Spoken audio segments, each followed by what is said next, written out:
Welcome to episode 50 of Magic and the Law of Attraction: How to Work with Magical Amulets and Talismans. Amulets, talismans, charms, fetishes, mascots.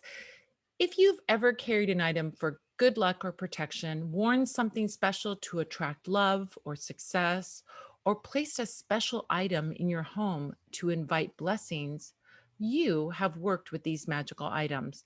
But where do these special objects get their power and how can you use them effectively? In this episode, I discuss the differences between mascots, talismans, charms, and amulets. We'll go through some of the lore and legend regarding some of the most popular magical objects, and I'll share some very special ways you can empower them and use them in your magical practice. But before I get to that, got to share a little news with you. Do you want to go to witch school? Consider this your owl bringing you your invitation. If you would like to learn about magic but don't want to leave the comfort of your own home, then I have the answer. Every month, I teach 3 amazing Zoom workshops. First of all, I teach a First Sundays witchcraft workshops. These are how-to workshops showing you some very deep knowledge about one specific magical topic. I've been focusing my First Sundays witchcraft workshops on Slavic magical practices. And coming up in the months ahead, I'll be teaching some topics such as Slavic talismanic embroidery, the Slavic wax pouring ritual, and Slavic living fire magic, and a lot more. There are also new moon candle spell workshops that I teach over Zoom. These come with a deluxe candle spell kit that is sent right to your door. And together we meet over Zoom and I show you the tips and tricks. I drill down to the most important details of the spell. And most importantly, I answer all your questions so that you can cast some powerful candle magic at home. Upcoming, I've got candle spells such as the Lucky Money Frog and the Bring My Lover candle spells. So those are great to check out as well. I also teach a full moon workshop where you get a spell kit sent to your home and you learn how to do some powerful spells that are non-candle spells. Some of the spells we'll be focusing on in the upcoming months for the full moon workshops are making a spirit bottle or working with the Rose of Jericho. If you would like to see all the workshops that I have coming up and sign up for them, just go to witchcraftworkshops.com and you will be amazed at all the fun, inclusive, and very, very magical workshops that I have coming up. I hope you'll join me. Check it out by going to witchcraftworkshops.com. So let's dive in and learn about the magic of talismans, amulets, and more. Well, the first object that I want to talk about is a mascot. When you think of mascot, what do you think of? The guy that dresses up at the sporting event. And you're not wrong. But a mascot in magic is something so much more. It is a person or a thing used to symbolize a particular event or organization, and it is supposed to bring good luck. I bet you didn't know that. So that mascot you see at your sporting event is supposed to bring good luck to the team. The word mascot comes from the French mascotte, which is also related to the Provençal mascotto. Mascot and mascotto are the feminine diminutive of masco, which means witch. So it's like saying little witch. It's a little spell or little witch. Now, another translation of what a mascot is, this symbol or this thing used to symbolize a group or to symbolize an event or symbolize an organization, could be called a totem. But totem is an Ojibwa word that comes from their word nindodem, which means my totem. It was translated into English as totem in the late 18th century. But since that comes from that particular Native American tribe, the Ojibwa tribe, we don't use totem, we use mascot instead. Now, a mascot is a natural object or an animal that is believed by a particular group to have spiritual significance. So yes, it can be the team mascot, but it can also be the natural object or animal that is used by a group as their special symbolic emblem. Almost all groups of people, if we go back into ancient times, have had mascots throughout history. You can find them on heraldry, coats of arms, city emblems, and so forth. Now, you could have a personal mascot, something that is particular to you, an animal or a plant that is your special animal or your special plant. There might be a family mascot that you might find on a coat of arms, like an eagle or a wolf or a badger or a pine tree or some other elemental magical thing out there in the world. Communities can also have mascots, city mascots, and so on, and country mascots. And groups of other kinds can have mascots and so on. These are special plants or animals that have extra power for you. For example, a fir tree. A fir tree could be something that's seen on your family coat of arms, or a fir tree might be special to you. And if you want to bring the magic of the fir tree into your life, you could carry a fir branch or a fir cone, and that would offer you special protection. It is your special magical spirit animal. It's your special mascot animal, your special mascot plant. Another example could be an animal, like I mentioned before. A badger, for example, could be your special animal.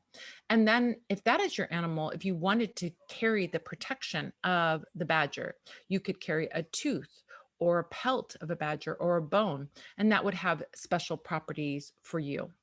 So, as I said, you can pick a personal mascot. This might be, you might call it your spirit animal, or you might call it your mascot. And you could also pick a mascot for a group. Like if you're starting a group, you guys all together can choose a mascot. But historically, mascots were passed down from generation to generation, whether it's through the family, through the village, or through the city or the community was passed down. Great example, and one last example of a mascot that you know of. If you are in the US, our mascot is the eagle, right? It is our animal that represents the US. So that's an example of a mascot. And it's meant to protect us, it's meant to be magical, it's meant to be symbolic of what our country represents.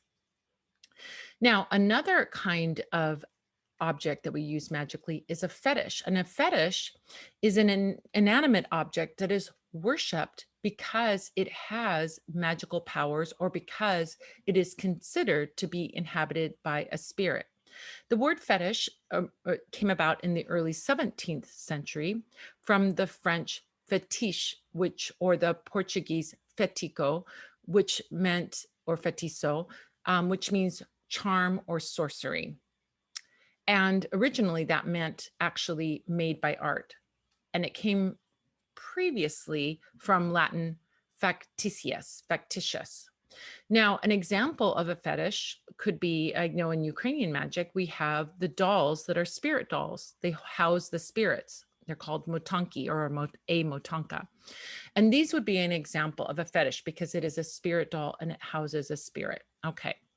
Now we're going to get into our real topic, the amulets, the charms, and the talismans.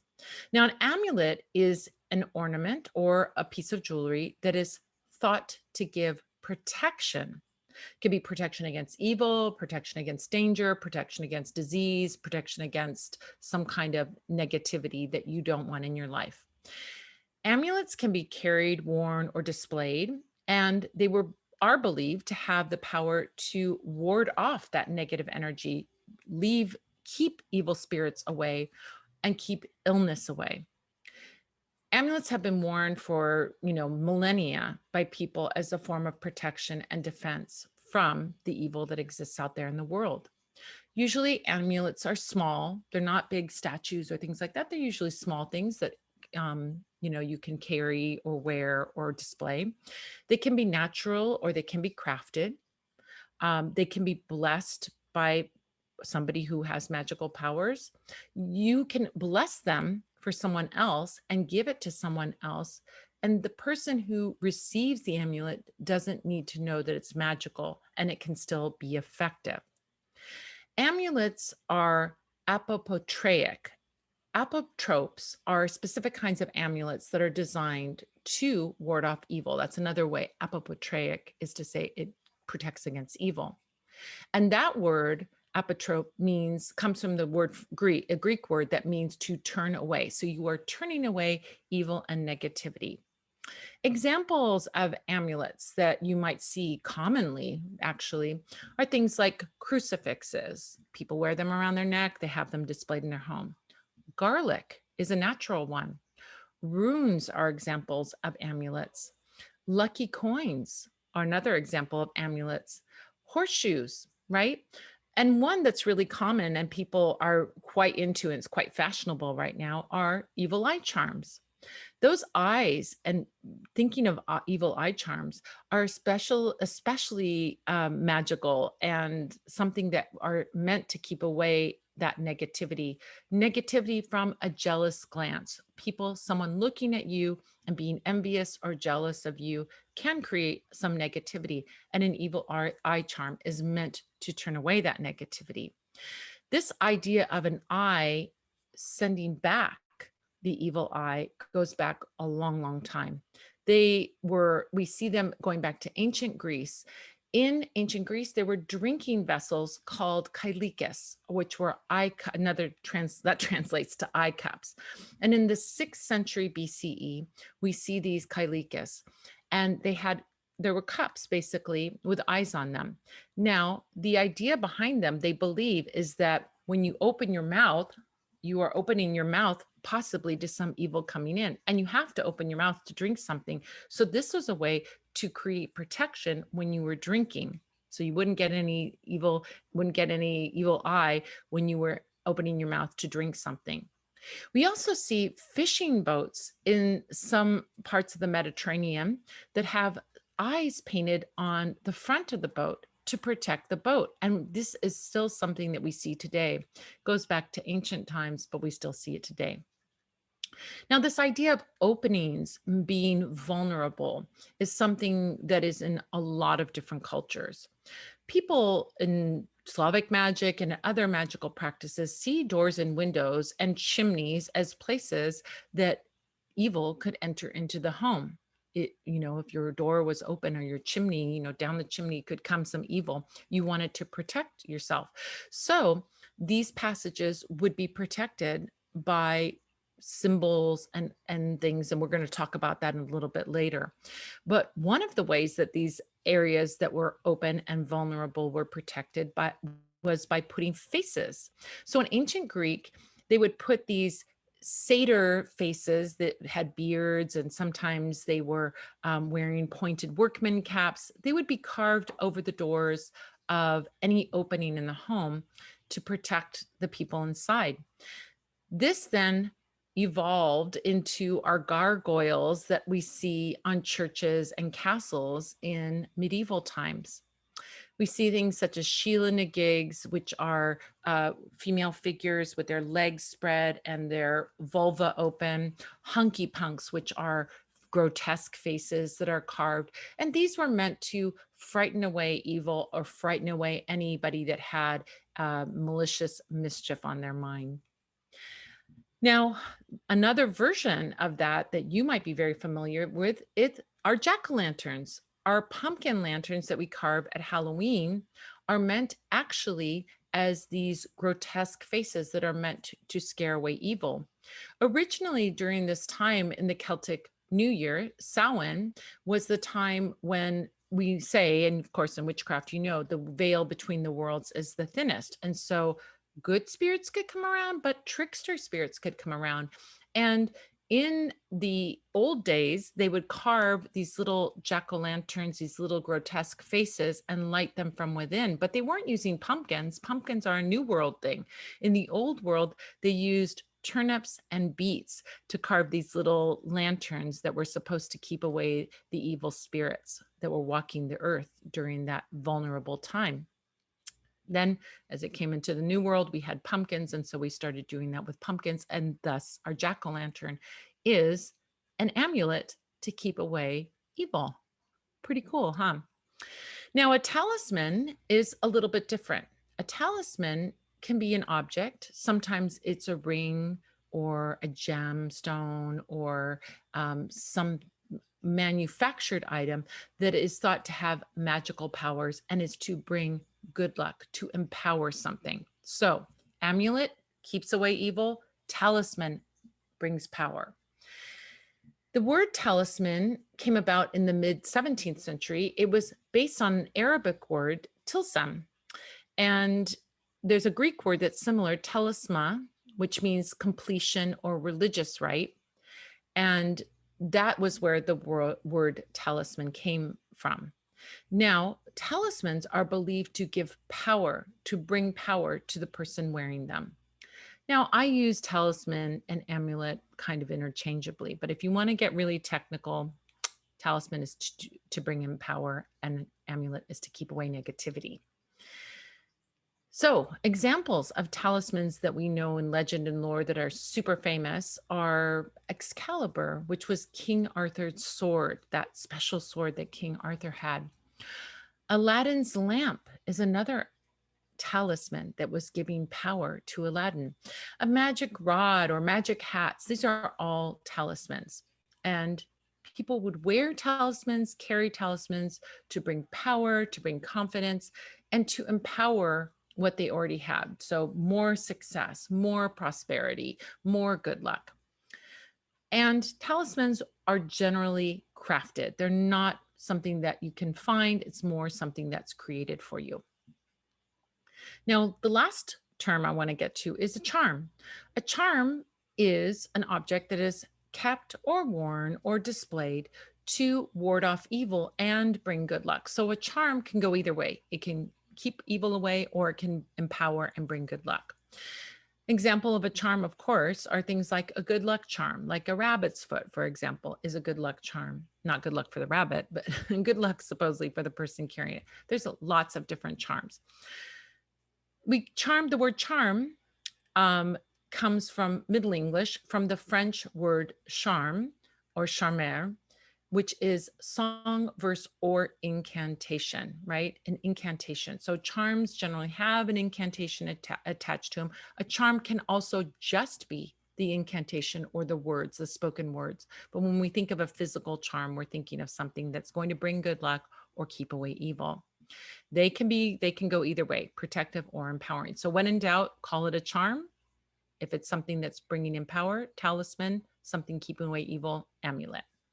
Now, in a minute, I'm going to tell you about 3 of my favorite must-have charms that you might want to start incorporating in your practice. But before I do that, I want to share something with you. Did you know that I have another podcast? Baba Yaga's Magic is my new podcast all about ancient Slavic witchcraft for modern witches. I want to invite you to come into the hut on Chicken Feet and take a seat by the fire. In this very special podcast, I'll take you on a journey to discover the old magic of Central, Southeastern, and Eastern Europe. We'll uncover the magical traditions, we'll learn the spells, and we'll meet the spirits of the Slavic lands. In the podcast episodes that are up now, I've covered topics as diverse as Slavic house spirits, talismanic eggs, ancestor worship, and of course, Baba Yaga herself. In upcoming episodes, I'll be covering hair spells, working with Mother Earth, working with living fire, and so much more. I hope you'll come by and check it out. You can find Baba Yaga's Magic on iTunes and Spotify, or if you want to listen on my site, you can go simply to babayagasmagic.com and you'll find it at the Parlor Wonders site. All right, so now I'm going to share with you my 3 favorite charms. Some are talismans, some are amulets, all of them are charms. First one that I love are horseshoes. Horseshoes. Who doesn't love a magical, lucky horseshoes? Horseshoes have been considered lucky for hundreds and hundreds and hundreds of years. There are lots of legends and lore around horseshoes. One legend goes back to the late 10th century in Ireland. And the story goes that the blacksmith saint, Saint Dunstan, was visited by the devil in disguise. And the devil asks for horseshoes for his hooves on his feet. Well, Dunstan says, Mama didn't raise no dummies. I can tell if the guy has hooves on his feet and he's a devil. So he recognizes the character as a devil and he puts shoes on him with hot horseshoes. Didn't cool them off before he put them on. And this causes the devil immense pain. He's in total agony. When the devil asked for the painful shoes to be removed, Dunstan agrees only if the devil promises that he won't visit any structure with a horseshoe hanging upon it. Now, that is the story that goes with that. And so there's another version that's older. If we go back to the Lucky Horseshoe tale that goes back to 400 BCE, the Celtic tribes were migrating through Europe all the way into Ireland and Scotland and Wales. These Celtic tribes brought with them their legend and their lore, and they spread it all over Europe. So you will find the story in a lot of European lore. The Celtic tribes believed that these spirits, such as elves and goblins from the forest, were ambiguous spirits, and they might be good, they might be helpful, but they might not be helpful. So to avoid the unhelpful ones who might kidnap your babies or take the milk from your cows or stop your hens from laying eggs, you would use iron to protect against elves and goblins. So metal weapons were made out of iron and horseshoes were made out of iron.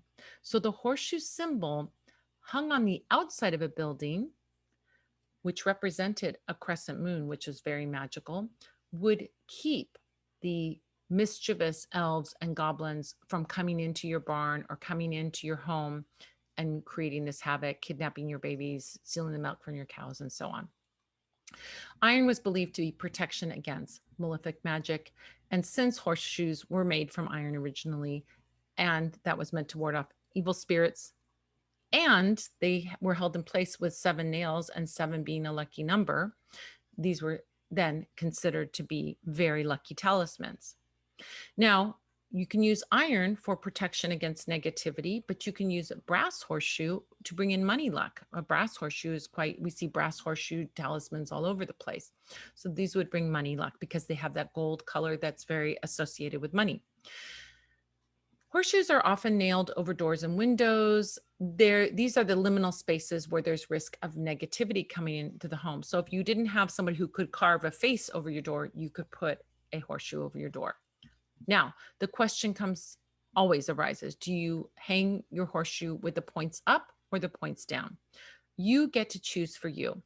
The idea is that the horseshoe with the points pointing up, like a U, shaped like the letter U, would be containing the luck. So it would be holding on to the luck so the luck wouldn't drain out. A horseshoe with the points pointing down would allow the luck to flow out into the home. So whichever way works for you is fine. What I found is that in Irish traditions, the horseshoe points up like the letter U. And in other parts of Europe, the horseshoe points down above the door. You can find out what your tradition is in your family and your culture and do it that way. Or you can trust your intuition and choose the way that works best for you. Or you can mix it up. You can have it pointing up in one part of the house, pointing down in the other, and see how it goes, right? You can try it out. I always always suggest to people that they try out their magic and see which one works, right? We have some amazing horseshoes at the shop. If you want to check out some great ones, we have horseshoes at the Parlor of Wonders that say good luck on them. We have little ones, we have actual life-size ones, we've got tiny ones that you can put on your altar, lots of different horseshoes that are super magical and great to have in your home for bringing in that good prosperity or for keeping away the negativity. Now, another magical item that I find to be so magical, fun, great amulet, great talismans are coins. We just posted on the site not that long ago some amazing replica coins. from ancient times. These are replicas of ancient coins. So the prices are really reasonable. Like normally these coins, if they were real, would be like thousands and thousands, tens of thousands of dollars in some cases. But these are replicas. They have every detail, just like the old coins, but they have a really reasonable price. Now, among ancient Greeks, they had an amulet to avert evil, and that was the Gorgon. You know what a Gorgon is. It's Medusa, right? Medusa heads and Gorgon heads were put on above, as I mentioned before, the faces that were above doors and the faces that were above the stoves to keep out evil. They might have the Medusa head on those. Coins often had the head of Medusa on them to avert evil as well. And I found these beautiful replica coins that have Gorgons on them. They're really cool, these ancient Greek coins. So these are those amulets that we talked about to protect a space, can be carried with you on that coin. We see Gorgon imagery on garments, dishes, weapons, and coins, as I mentioned before, found all across the Mediterranean region. From the Black Sea all the way to the Italian coast, these coins show up again and again. In fact, I have a coin that's up there, a replica coin, that's from Syracuse, which is in ancient Sicily. So from Sicily all the way over to the Black Sea, we see these coins with Gorgons on them. And really, it was one of the most popular images to be had that was on a coin, on a Greek coin. We see them on mosaic floors, and they would protect the threshold of the house, or on the kilns, the ovens. They might have that Gorgon head over the kiln door to protect from some mishap happening with the kiln. We even see Gorgon imagery in Christian times, the Byzantine Empire, including Kievan Rus, which is Kiev, Ukraine. We see these Gorgon images. And in Italian Renaissance times, people revived this idea of this Gorgon head. If you are a fashionista kind of person, you might know that Gianni Versace has a logo that is a Gorgon head for his fashion company. So this is something going way, way, way, way, way back, but something that's so beautiful and over that beautiful Mediterranean area and that Mediterranean magic that encompasses Rome and Greece and so on.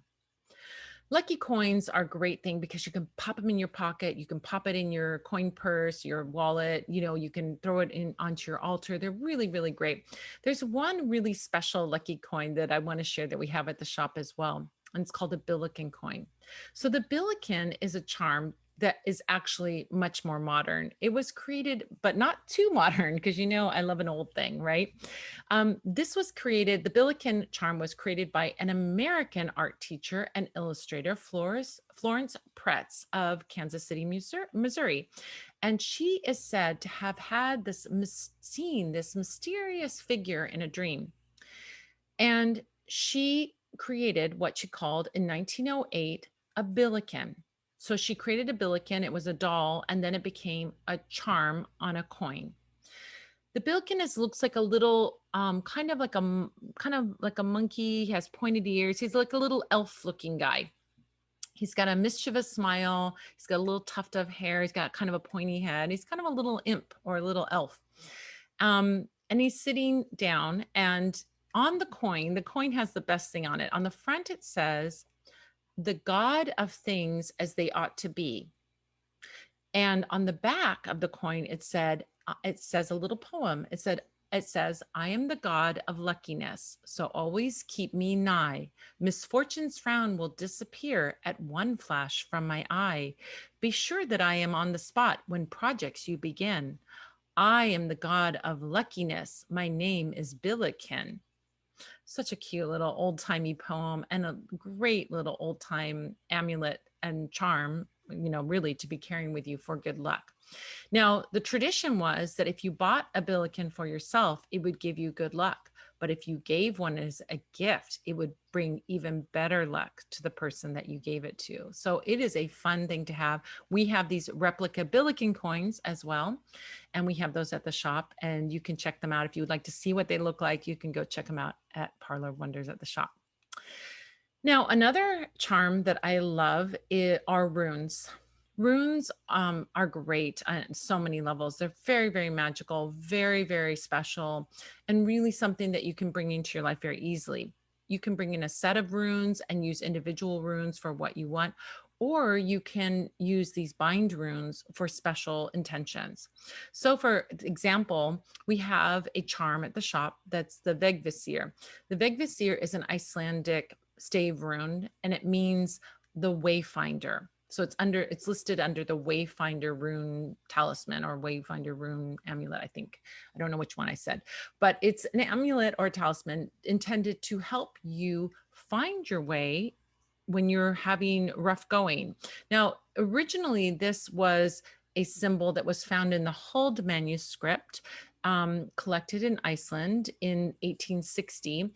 We don't see any older versions of it. So we don't know if maybe it was something that was older that we have no record of, or if it was something that was invented in the 1800s. However, it does use real runic symbols in it. And so it does have magical powers, whether you believe it came in the 1800s or earlier. It is something that is quite magical. I love the Vegvisir because of a couple reasons. Number one, yes, it's this rune that can help you in traveling. If you're traveling somewhere and you want to be protected and you want to have like very smooth sailing on your travel, it can be very, very good for that. But I also think of it as the wayfinder that will help you find your way in life. It's not just about like physical movement travel, but about avoiding rough weather and avoiding storms and avoiding trauma in your life and having a clear path to your goals. So you can use it, symbolically for having a smooth path in life, or you can use it literally for making sure that your travel is safe and that you're protected during your travel. We also have other bind rune talismans and amulets on necklaces that are made of bone, and they can be found at the Parlor of Wonders, and they're absolutely beautiful. They're for all kinds of different reasons, and they're absolutely gorgeous. And you can wear them. It's a way of having a talisman and wearing it every day and keeping that good luck flowing, keeping yourself safe. Having great success, having attraction and love. I mean, there are these beautiful bind rune necklaces made out of bone that have every purpose under the sun. And you can find those at Parlor Wonders. So those are my three favorites: the horseshoe, the coins, and the runes, working with runes as these beautiful talismans, amulets, and charms. So that about does it for this episode of Magic and the Law of Attraction. If you'd like to get even more info about talismans, amulets, and so on, check out the Learn page over at the Parlor of Wonders, where you will find a ton of free resources, including workshops, blog posts. I have a whole blog post about runes, how-to guides, how-to videos, past podcast episodes, and the way to join me live over Zoom for the Magic Q&A Tea Party, which takes place every Sunday at 5 p.m. Pacific, 6 p.m. Mountain, 7 p.m. Central, 8 p.m. Eastern. Just go to parlorofwonders.com and click on the Learn tab to see all the goodies there. I want to say thank you to all the Spell Squad members out there who have subscribed to and shared this podcast with your friends. You guys are awesome. And I want to say thank you to the amazing, wonderful folks who have left reviews on iTunes and Stitcher. I'm so thankful for those reviews, and I read them all, and they're so sweet. You guys are the best. Those reviews are very, very helpful. They get the word out there about the podcast, and I really, really appreciate them so much. I want to say thank you to Gilles Navarre for production and engineering. Thank you to Manfred Hofer for announcing, and thank you to you for joining me, whether you are here with me live on the Q&A or you're listening to the podcast. I'm thankful for you being here, and I'm looking forward to our next episode when we'll be answering the question, what is a lucky money frog spell? Until next time, this is Madame Pamita saying, keep making your life the most magical adventure ever.